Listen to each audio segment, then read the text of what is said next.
listen to her. It has been the greatest, I would say, teacher of my life. And recently, there's been a lot of talk, talk and sharing on forums and amongst other friends about this passage or this correction that we might say that our planet and our humanity is moving through right now. Exciting, challenging, I think it does take all of us. So recently heard Radagast was made a little, you started making your own videos, right? That's correct, on the 20th, on the new moon. Cool. Yeah, and so, for me, about maybe a year ago, I had this really urge, like, start speaking, start letting your voice join in with the voices of others. And perhaps that's what you're responding to also. This is not a movement of celebrity or elitism in any way. This is very, it's very grassroots. I think that fits pretty appropriately with the idea of Gaia herself. And I feel that many of us are without even making much effort or merging into some field of understanding or some field of intelligence here that's guiding us. And that's what's brought about this conversation.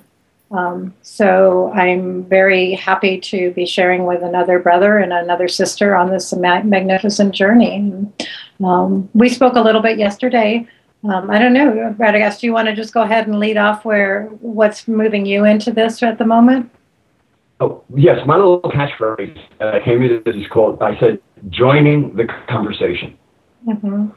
And that conversation would be anything relevant to the consciousness that's arising. And I tie in very much with, personally, my own personal thing is I consider myself Gaian.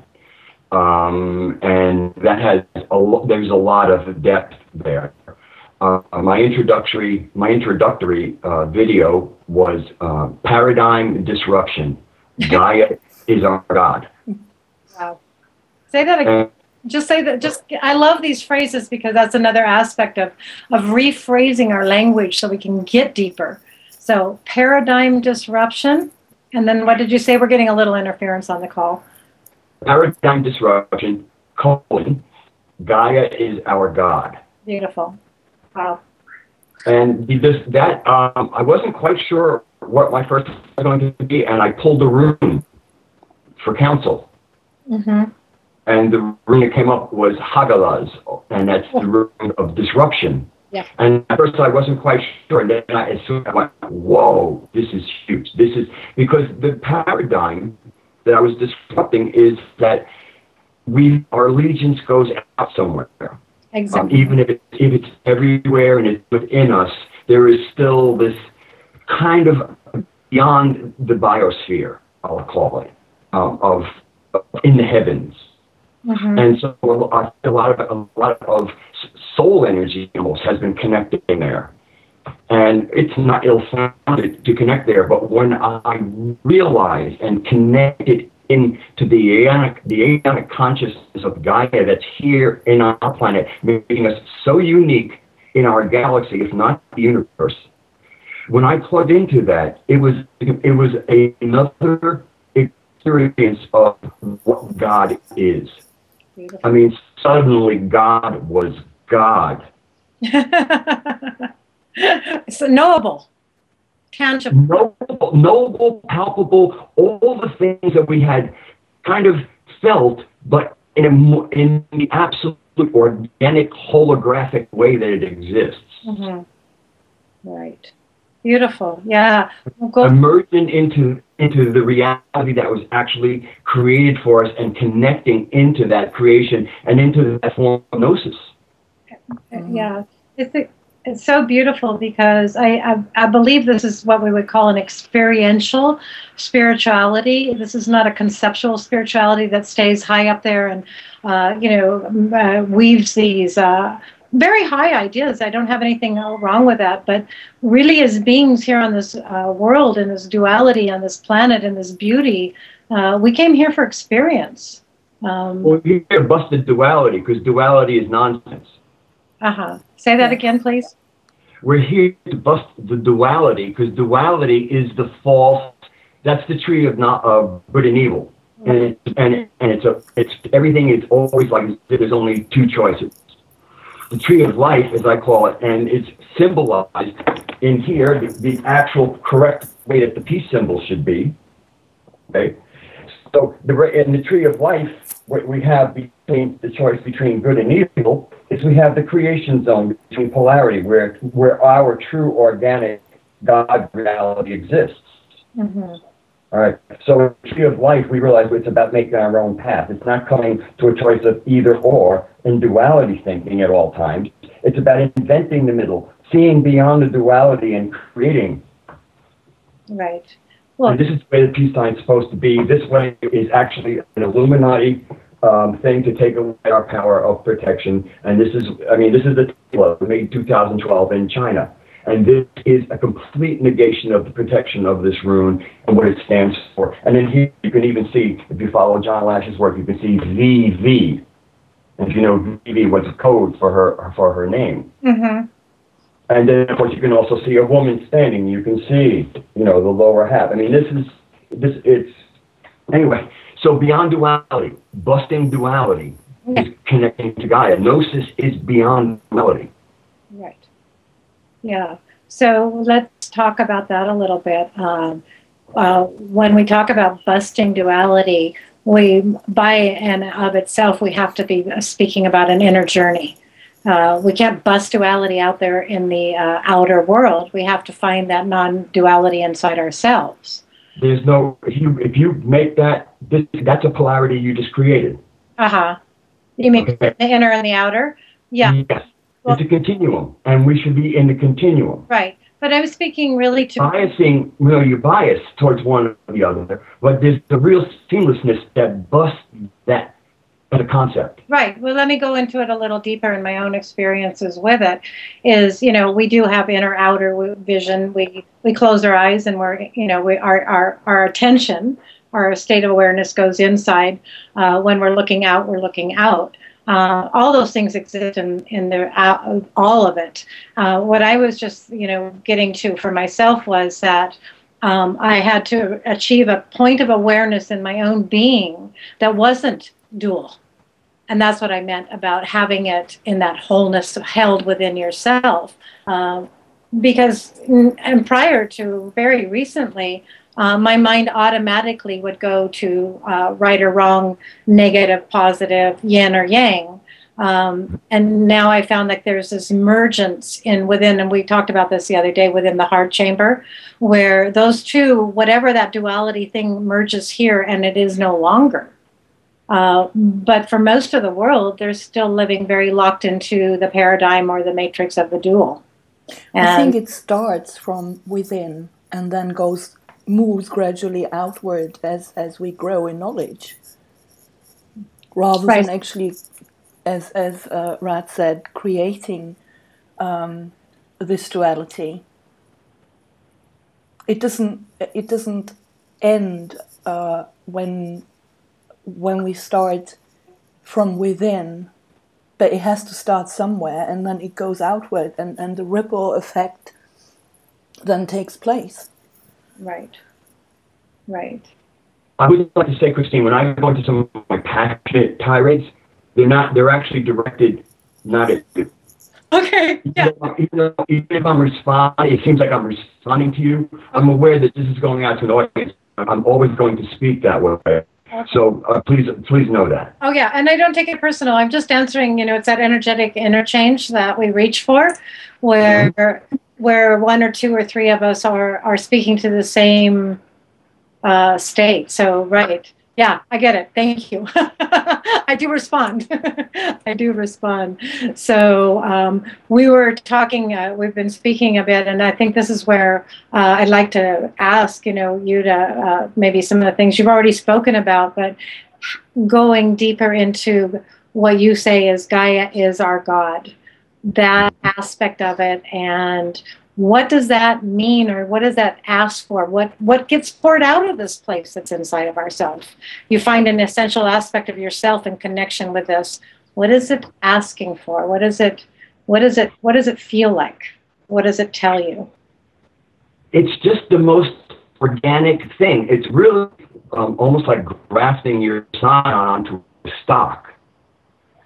And it's, I mean, this isn't about religion. This isn't about worship. This is just about connecting into the true matrix, you know, based on mantra.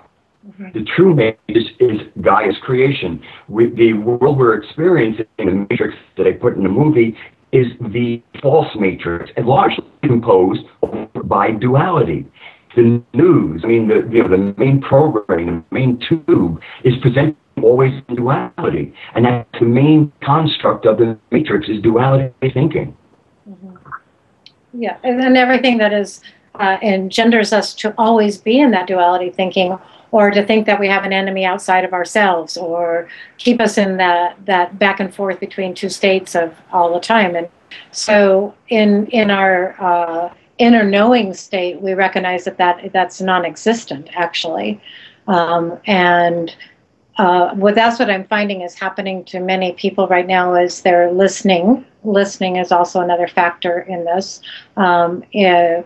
To the finer attunement or atonement of ourselves, we're actually reformatting or destructurizing a paradigm. And at the same time, we're starting to visualize or dream into existence something else, something that we probably don't know what it is going to look like yet.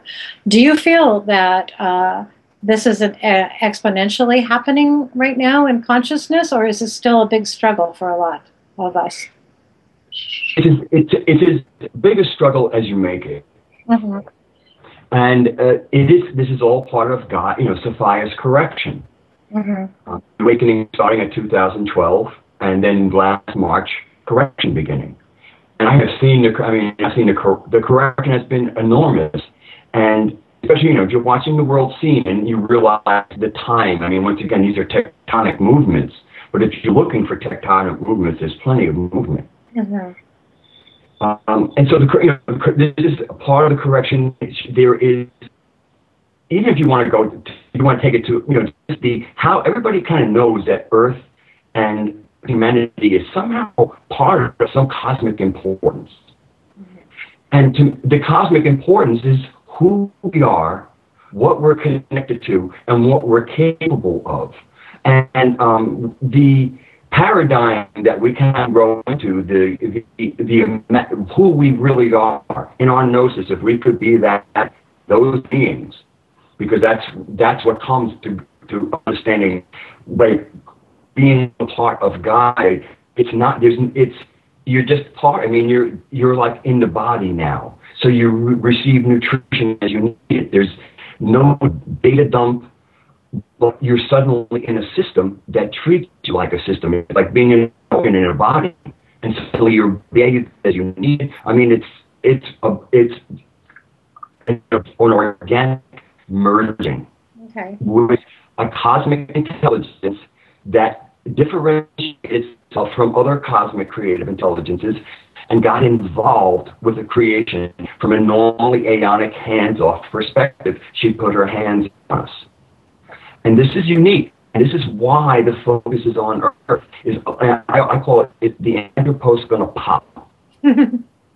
Okay. Because when we pop, well, we now are true sovereigns on the planet we're supposed to be, because that's part of gnosis.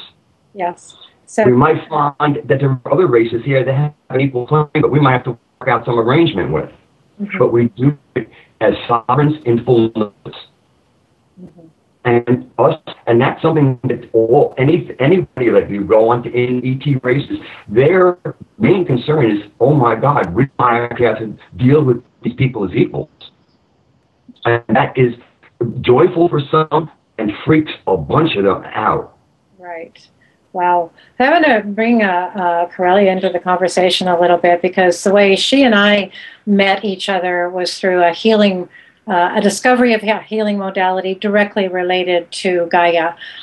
So when we, through our experiences together as a small group of us, moving into this field of intelligence is really what it is, or you can call it a cosmic intelligence. I mean, cosmic consciousness is actually palpable right now. We found that by listening and giving ourselves to this beautiful being that were actually our mother. We were part of a dance that she was directing, and we found ourselves in great fields of balance and joy. At the same time, we were actually moving into direct opposing forces that didn't want this to happen. You brought up the alien agenda, and how we harmonically, and please, Karelia, please take over for a moment, how we were acting as almost homeopathic or immune responses with Gaia.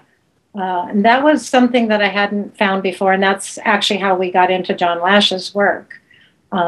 You're such a beautiful musical being, Karelia, so you want to just a little bit of how that happened for us. I can only speak from the musical point of view, but it was like the sounds that are all around us was at places and at times it was disharmonic, and then suddenly, as we observed, it turned harmonic, and everything just became absolutely beautiful. I don't think I have the words to describe it. Yeah, well, I just want to follow it a little bit because Radagast said to me, a couple of times now when we've spoken, that it's like we're an immune response for Gaia. Mm-hmm. And this was an experiential experience that we're continuing to have, actually, where there was a group of us that would just hold this space, and we knew that we were in deep, deep contact with this beautiful field of intelligence. And just holding that field seemed to be enough to start resonance, and if there was something that was in disaccord or out of accord with this life-giving force, mm-hmm. call it love, that just our presence of holding that, we were able to be participants in changing that. And like when you were saying the tectonic movements on the planet, where sometimes it feels like she just wants to like burst at the seams, you can enter into that. It is a deepening into it, and she rejoices to us. There's nothing to keep us from doing that with her. Exactly. The joy of reunion is it's the biggest hit when you first hit it. You feel it. It is. But then it's business. The joy of being part of this. And I think one of the things that is important to avoid a little bit is speaking about what her plan is. Oh, yeah. Because it's personal to each of us. Exactly. Absolutely. Well, I don't. And to bring voice to it could bring discord, because there will be, but by responding once again to where you need to be, then the only agreement you have to have is on what you're working on together, and not on what you think the divine plan is. Yeah, there's really not thinking it in my experience. It's feeling. Go ahead. Yeah. You feel your way around. Feeling. Yeah. Feeling. It's as if our body, because we're so made from the same substance as this planet and of the cosmos, mm-hmm. it's a feeling state. So you go into a feeling state where there is no doubt, fear, criticism. You're actually moving, and you said this already, Radagast, you're moving with it. You're fulfilling your participation. So thinking it isn't, and that might bring us into some of the differences that some of us are having. And again, there's a debt I have a feeling of a gratitude for John Lash and for his bringing this Gaian mythology into our consciousness. He put words on something I was experiencing, and I really thank him for that. And yet we all are, in sovereignty, really. It is about sovereignty, finding our own essence, our own participation. So not to get into contention or into conflict within ourselves. And we've spoken a little bit about that, Radagast. I wonder if you want to say a little bit about it right now. Which part of that? Well, then I'll just respond to what I was thinking about. with the queen of a hive does not give orders to her daughters. Her daughters know what to do. Some of them go out in the field. Some of them take care of the babies, you know, making sure what they're fed, constructing cones. There's no orders. There's just there's being a part of knowing. Right. And so, you know, there's that fluidity from the kind of keeper of an organic plan, but also, I mean, her children are creators. She's expecting as this flow comes into us that we're just being autonomous, and we're thinking the most brilliant thing that serves whatever is developing, and thinking on our own that, oh, this would be a good addition, and then of course you'll have energy following you into that, and you just keep on growing this organic web with the richness of our creation and our creativity, most importantly. Yeah. And that is most importantly that aspect of imagination, imagination, something that I would say that in the inorganic or the created reality matrix, all of our imaginations have been co-opted and focused into what do you want to call them? The cabal, the black magicians have co-opted the humanity's imagination, and yet we are so fundamentally creative. Mm-hmm. That expression of our creation, we need to be doing that. I mean, I think that's something that no matter where you are, whatever you think you're doing, we're all feeling, and we all feel that. That's fundamental to what we are. And that whole program, I mean, even the creativity, by giving you so much overload of their creativity, it stifles your own creativity. You're constantly creating from your templates. Exactly. So you go to a movie, or you listen to the music, or you watch the television. It actually captures the mind. I mean, isn't that the basis of the mind parasite? A captured mind is not free. Mm-hmm. And it's also the constant recreation of the false matrix, right? Because the false matrix is created by us. Exactly. We are co-opted into that creation. So unless we come to a state of sovereign awareness, take back our power, take back our uniqueness, and we all are to some degree still part of it, for sure. But you know, I often think of when I'm wanting to speak to people, or when I speak to people, it's like, well, where are you still plugged in? You know, where are your beliefs? What do you do?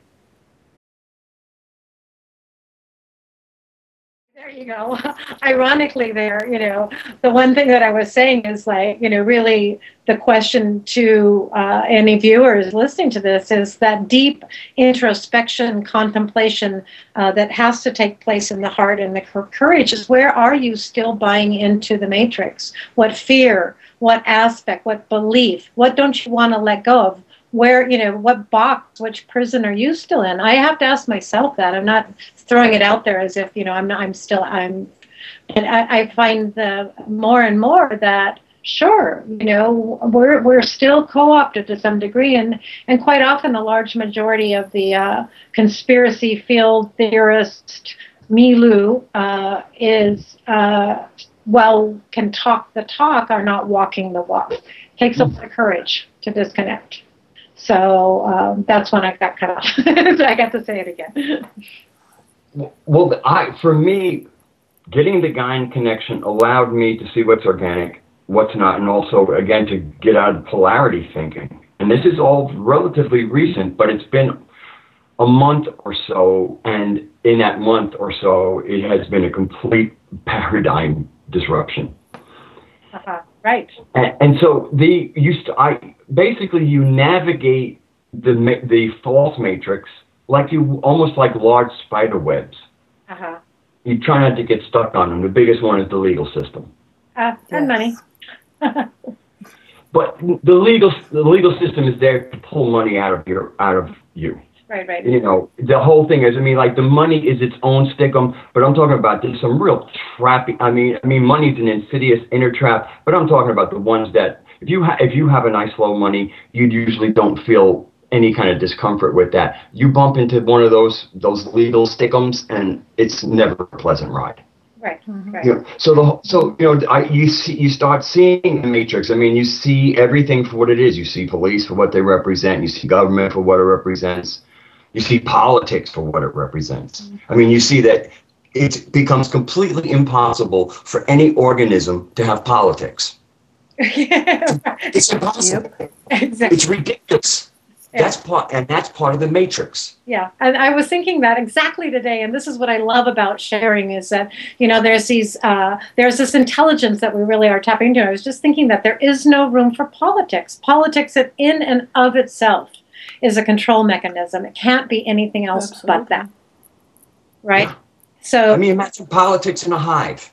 exactly. And so you have whatever box you are, whether it's a corporation, your job, your city, your town, whatever that has a set of rules or politics, what you're allowed to say and not allowed to say, what you're allowed to emote and not emote.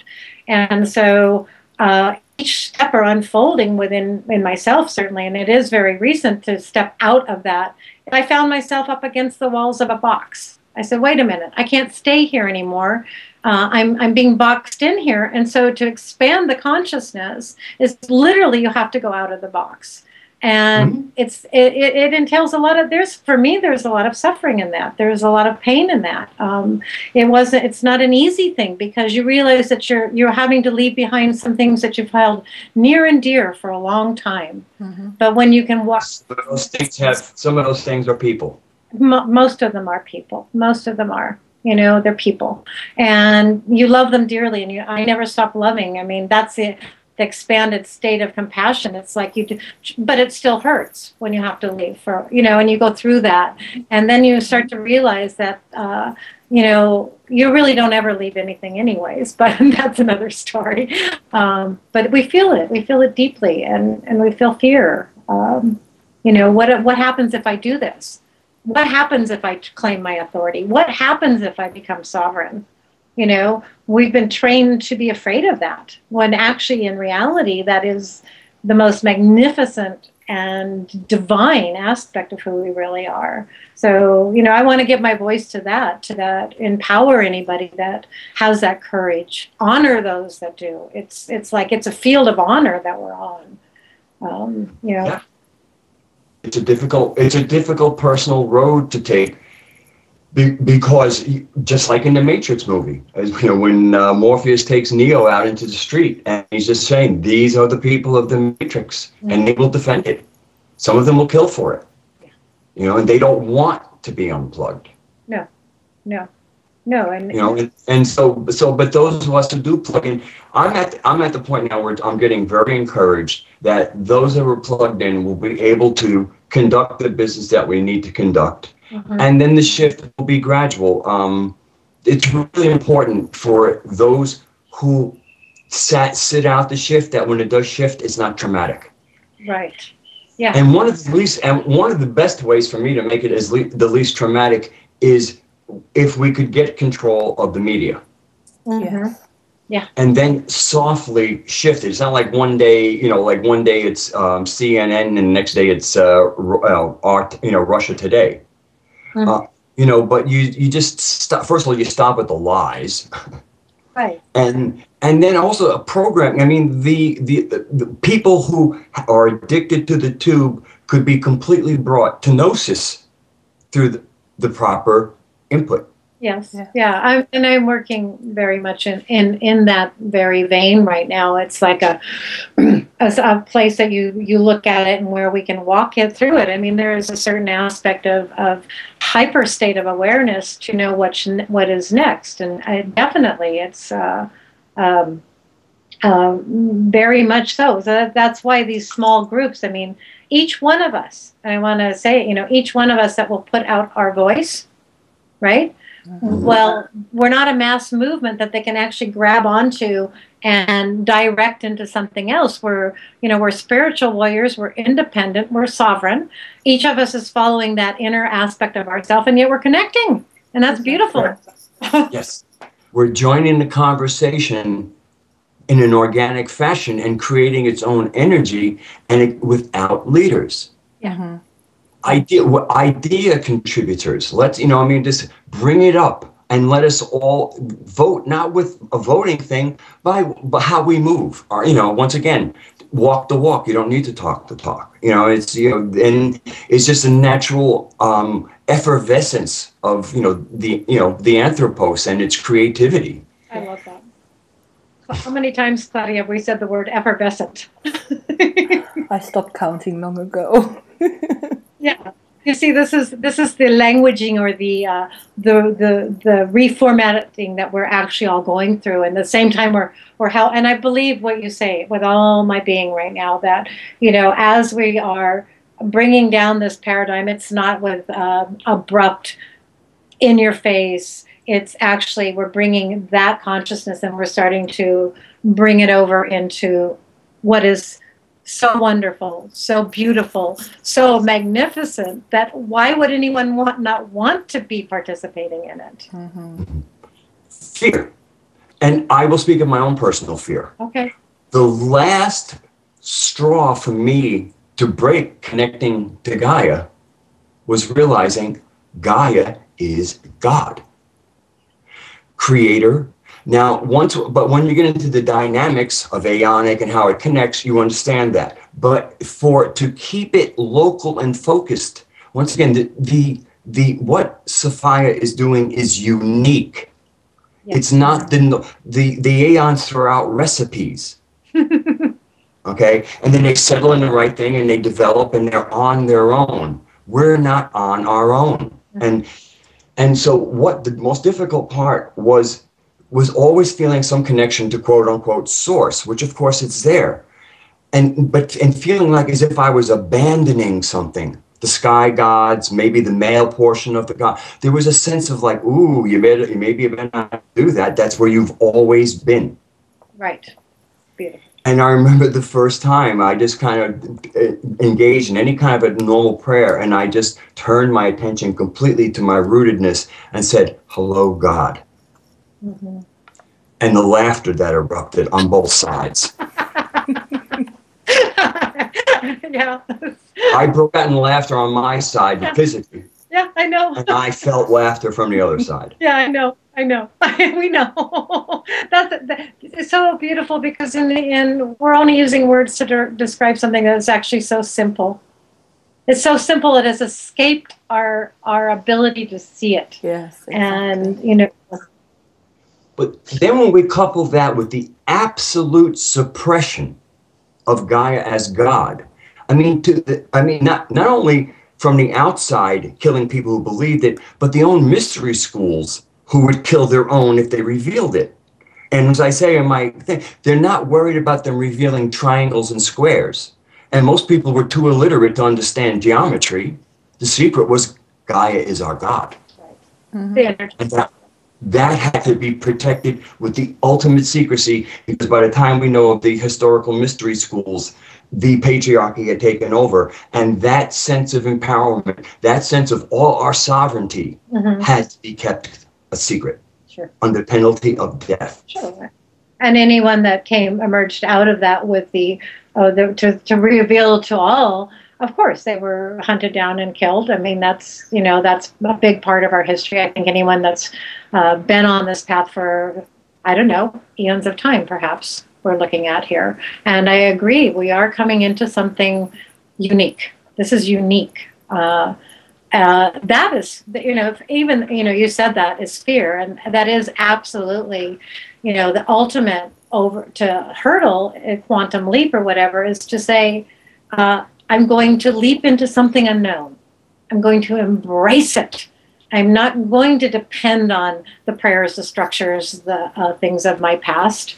That's it. It's a big challenge, and yet you find that you make that, and maybe we're going to have other leaps to make along the way here. But that first one is the big one. That's getting ahead of ourselves. And that's what we do so often, is get to the next move before we've even explored this move. There's a certain chess-like thing to everything, but to not get lost in the future and always come back to the present where our power is. Mm-hmm.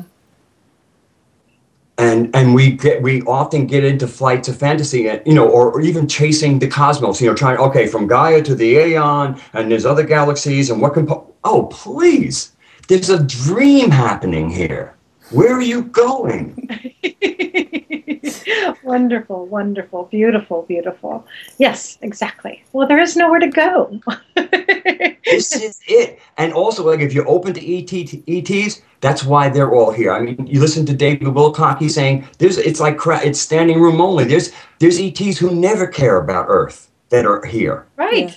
Yes. Because of what we can do, might do, and I think will do. Right. Mm-hmm. And it's a cosmic event. Right. Well, I believe we will do. We are doing. It is the, if you actually, and I love this, and we have to put words onto feelings, but, we're in a sea right now, a cosmic sea, and we're riding these cosmic waves. And when you get sensitive to them, they are the carriers of these frequencies. They're the carriers of what's coming through. And there's nothing more wonderful than learning to surf them, feel them, be part of that. And it isn't about getting ahead. I just say you just have to stay right in the curl, right in the sweet spot, because that's holding that now space right here. And, there are forces out there that want to drive us off of this, but even if we tumble, we come back up. It's a beautiful thing. Well, that's where our lack of sovereignty has hurt us the most, because without sovereignty, we don't have boundaries. Mm-hmm. So there's nothing to maintain. Mm-hmm. We're just an open field. Right. And in the yin-yang symbol, what you're really seeing is contained within a certain holographic game. You see this dynamic interplay, but it needs a defined boundary. Mm-hmm. And a part of autonomy is maintaining that boundary in a constant antagonistic pushing from the other side. But that's a testing. I mean, that's keeping us honest. That's making sure that our identity and who we think we are is always clear, and that boundary is demarked by us and policed by us. Mm-hmm. Mm-hmm. But it's not into perfect whiteness, because we need that antagonism. And even in the yin yang symbol, you see that little dark spot. Mm-hmm. Even if we didn't have we need something to drive the dynamism. Sure. And just constantly keep us on our toes and using our creativity, because the other side's going to probe what we might not have seen. Mm-hmm. And then once that is there, now we see it. Boop, fix. So this is actually a cosmic game where it's not so much what evil is, it's what we don't want. This is our organism, this is what's healthy for us, and that isn't. Right. And we rebuff it. Right. It's not a fight. Yeah. It's an understanding of sovereignty, and then with will, establishing your boundaries. And if there's little skirmishes, immune system response, so be it. But again, it's all in, like, are you willing to stand up for yourself? Mm-hmm. Sure. And because you know who you are. You cannot stand up for yourself if you don't know who you are. Well, exactly. What are you standing for? And I wanted to go back to something, and I'll just dive back in. As you said, we have an allegiance, you see, and that is something that is so important that people question in themselves. What am I giving allegiance to? And that bring that back to the point of view that you're making right now, is that if you do not know yourself, you cannot make allegiance to that. And, I have adopted, the Latin phrase that means adversary is the road to the stars, because that adversarial force is what I actually honor so much, is that it has been the very thing, that the dynamic that has been calling me, putting me through the cosmic forge, just kept me, as you said, honest, right? Mm-hmm. Honest first with myself. First with myself. What am I covering up? What do I want to hide? What do I don't want people to see about me? What makes me uncomfortable about me? Until eventually you just going through the crucible, if you will, or the alchemy of your soul. I don't know. There's so many words and ways to express it. That out of that comes something, what I will only say is an essential knowingness of this, that I am, right, in all of this. And another way, one of the things that helped me so much on this journey was that I started to locate myself, my consciousness, my awareness in time and space. Now, And that is such an important aspect for anyone, because we're being pulled off into the myriads of different people's ideas, forms, but no, now. And it's a wonderful, wonderful thing to be experiencing and sharing with so many right now. Well, accepting Gaia it was funny. It seemed like it was a step into the unknown. Then you step into gnosis, from the unknown into gnosis, and there is no real mystery. Largely because once you're there, your focus is in creating our dream. The great mysteries are like, what? I'm busy. I'm busy. I don't need to figure out the universe. It's figuring this out. Right. This is and making it what it's supposed to be. This is a cosmic show and showing us what we can do. And even the other humanoid species are like, holy cow. I mean, this is like there's almost like an ego thing. I mean, their superiority is at stake. not that this is about superiority, but some of them, it's kind of them. Oh yeah, us. Something to be reckoned with. Right. And that's, and so the connecting into Gaia is also just, it's not about, it's so different than any other connection. And also I feel like in all cultures generally, a mother might have different fathers, but they're all children of the mother. And you kind of trace your lineage to your mother.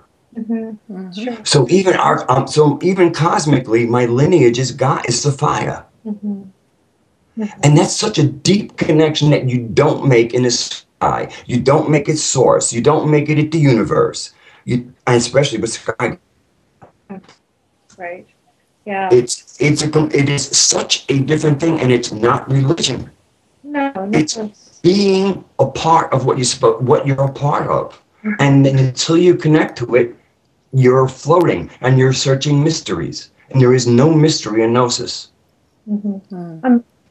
Exploration, expansion, but it isn't this great mystery anymore. Everything makes sense because life has purpose.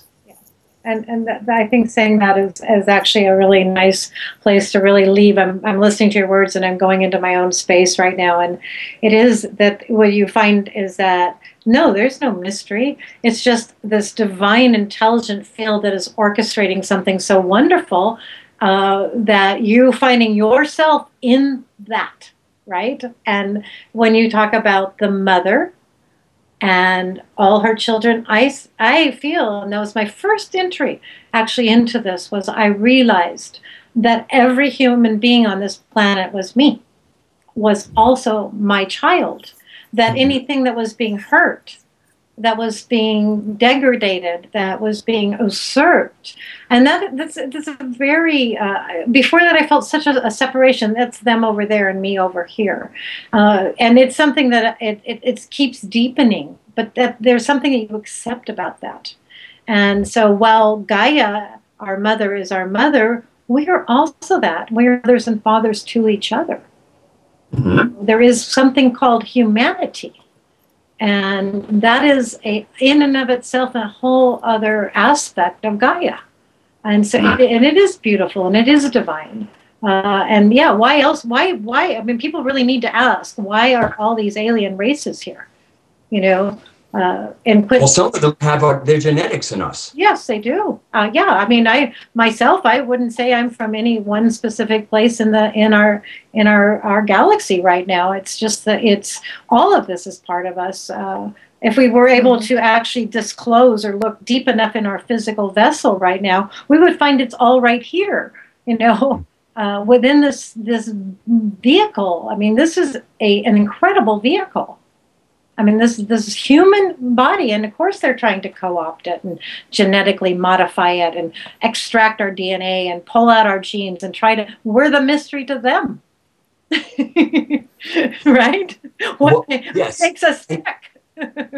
One of the things that we, the anthropos, have is we are a profoundly mystical race.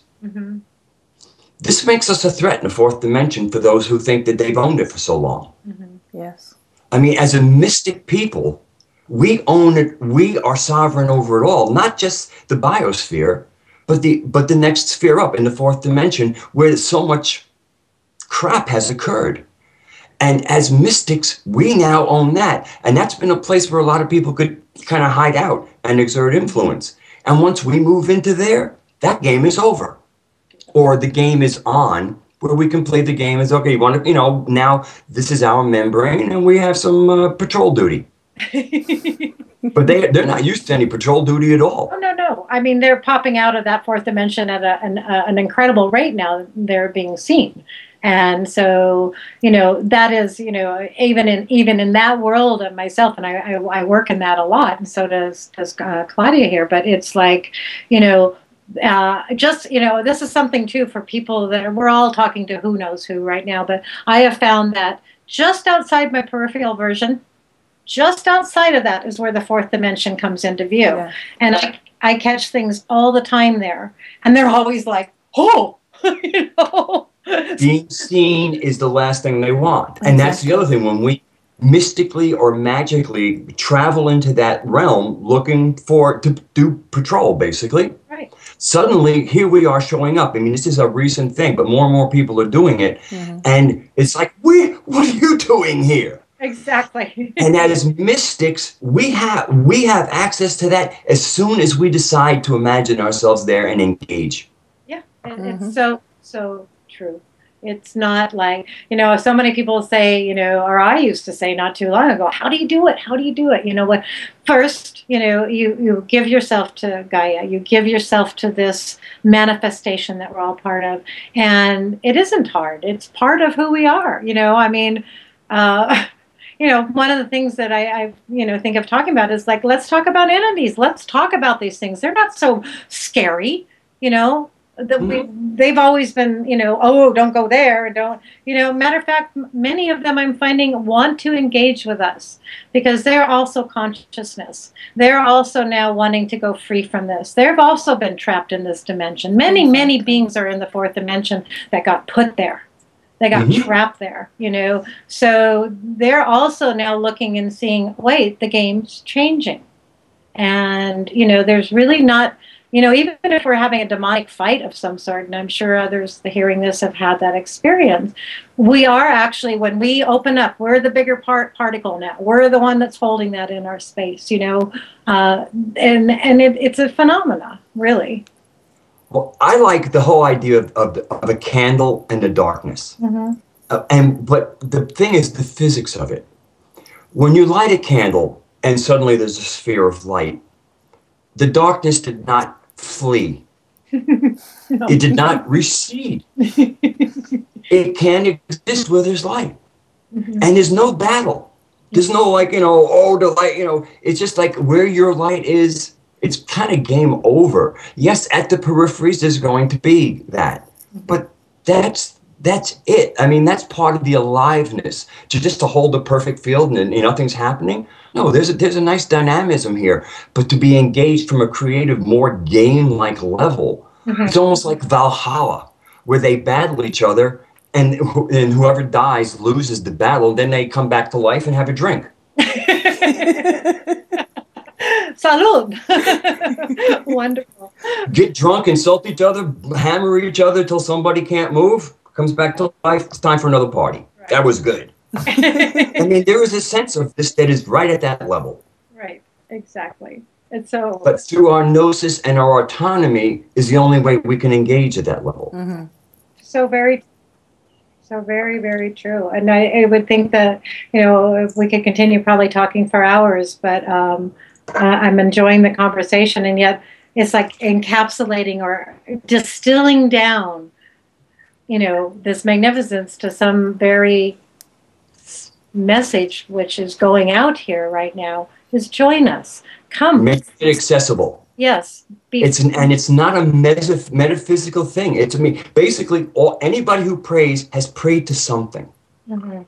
Or whatever you think is like the thing you need to be hooked into, try it with Gaia and find out what works then. I'm talking about like really anything you need, you want to connect to the end, do it that way. Because she is the cosmic consciousness configured for us. This is a unique aeonic consciousness, completely configured and devoted to us. Mm-hmm. And that's where, so when you want to get the rest through her, is where, because you'll have the gnosis to understand it, and also you won't be distracted, because right away you get animated to be here, now. Mm-hmm. Yeah, very true. Mm-hmm. I'm sorry for being so, I get very passionate around this stuff. That's beautiful. It's wonderful. And what are we speaking? We're speaking with passion. There is a passionate aspect to this that don't hold yourselves back. Don't, just let it out. And even if we make mistakes, so what? That is another thing, this perfectionism. I'm an imperfect being right now, right? Be, from the tarot, be the fool. Yes. And? The fool is about making that life path between duality. As you see the fool stepping off, making their own path, that's the anthropos at its creative best. Right. Yeah, and so there, and even you can go like into it in any way, really, is there a mistake here? I think a lot of people won't accept this because they think, what if I make a mistake? What if I make Gaia my God and I made a mistake? Well, that's the fear. That's the fear. Right. Yes. And it's quite terrifying. I had to deal with it myself. Mm-hmm. Sure. And again, I understand it, but boy, once you do it, it is that was where you belonged always. And that's why it's been hidden from you. That's why it wasn't even an option. Right. Yeah. Gaia's been cast as a goddess, like an Athena, Venus. Oh, she's a planet instead. Mm-hmm. There's been a real downplaying of any talk of Gaia, Sophia. I mean, it's always downplayed that she is our God. She is our connection to the rest of the universe, is the thing that has been suppressed. Mm-hmm. Sure. It is true that once you accept that and you know that, and the gnosis is the way, everything starts to make sense. All those mysteries out there that you could never figure out, all of a sudden they just start fitting into place, and you see how that's been suppressed and why it's been suppressed, and then you start to understand why it can't be suppressed anymore, because it can't be. No, it can't. Well, because the programming is now so deep that to try and do that is a harrowing experience. Mm-hmm. Yes. I mean, they've so put in the sky gods and whatever. Now, most of us have abandoned Yahweh, hopefully at around age 15, when you realized that you were both wiser and more emotionally mature than Yahweh. and so then you start, looking for, okay, because you know there's a creator, and you start looking for things, and you spend your life in different iterations of what source is. The universe is, and and I say it in this way only because I know how lost we were there, in my opinion.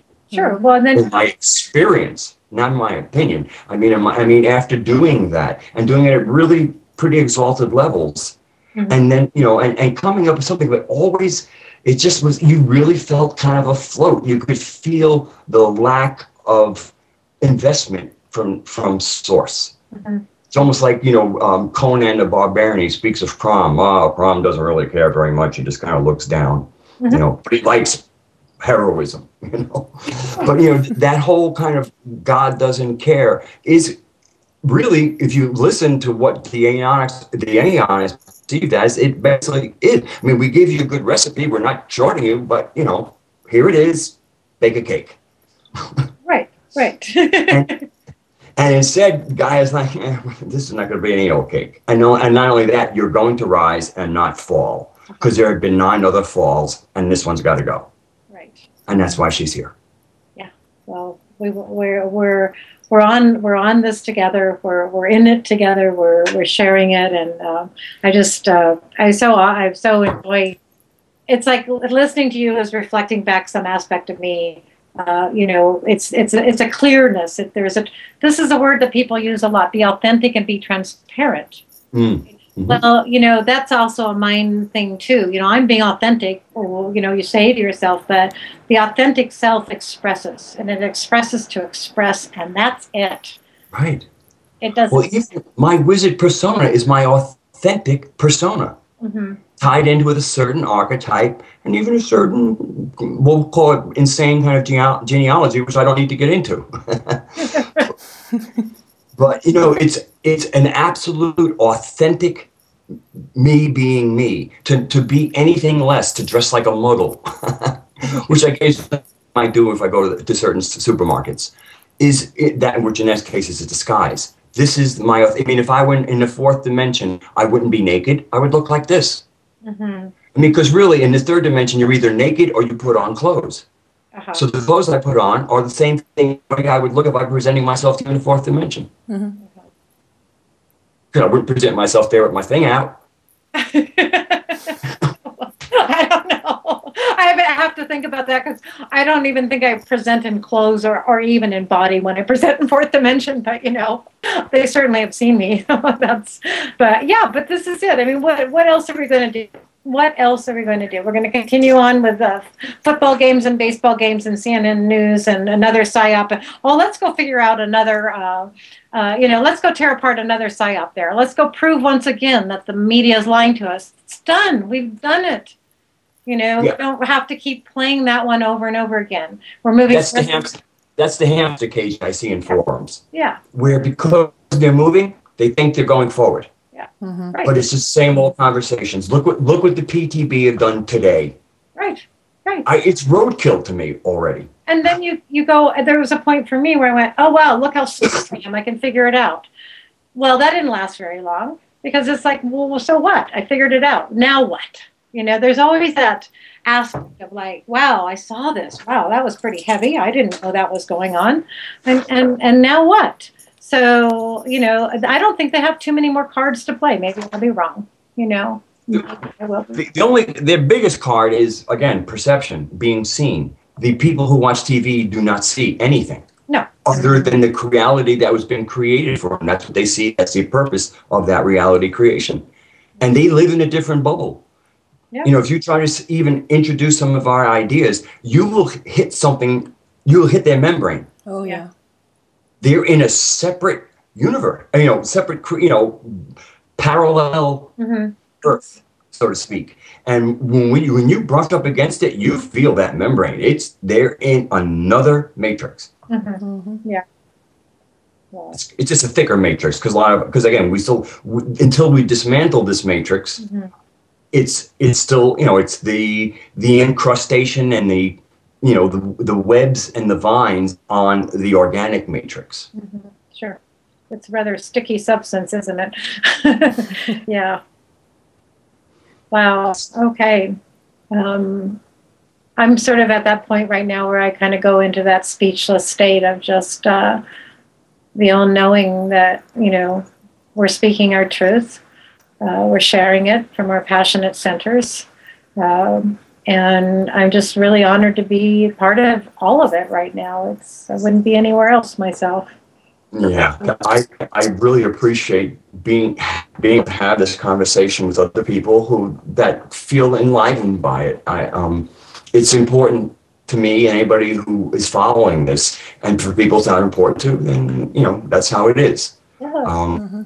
But, you know, that's the whole thing about the web is you can speak to an audience and they are who they are. And we're doing something and we're talking to people. And if they like it, we're having that conversation and they're invited to join it. You know, there's always comment sections. Get your open movie maker and say something yourself. I mean, you know, the Google monster has made it open to all of us, you know, so let's take Google and YouTube and all of these mediums that are out there, and each of us bring our voice to it. And yeah, right, and working ourselves on creating a format right now where we can have an interactive conversations, and, you know, I'll be speaking more of that shortly as that's coming into being. So it's exciting. Yeah, very awesome. Right? Mm-hmm. Here we are, yes. 3 points on the globe right now. We're sitting here together. So we're going to have these conversations again, I think. That'd be nice. Good. Cool. Yeah. Oh, I love, this is, one of the things I like was what Lisa Harrison does when she has like 2 or 3 people on and they go for an idea and they just speak about what they've gone through, what they're going through, you know, ideas emerge and like little round tables. Exactly. And I think that people enjoy a good, animated, honest round table that tries to be nothing more than authentic. Oh, yeah, this is the voice. This is the voice the voice of all of us coming together and rising the field, you know, and we are rising. It is actually rising up. And you know, so I want to keep speaking to that, and I'm working on creating several formats right now that should be pretty awesome. And you know, I'll be putting that out there too. And just thank every single person that I've met on this journey, every single one, all of them, and the ones yet to meet. It's beautiful. Hey, thank you. Thank you so much, Christine and Claudia.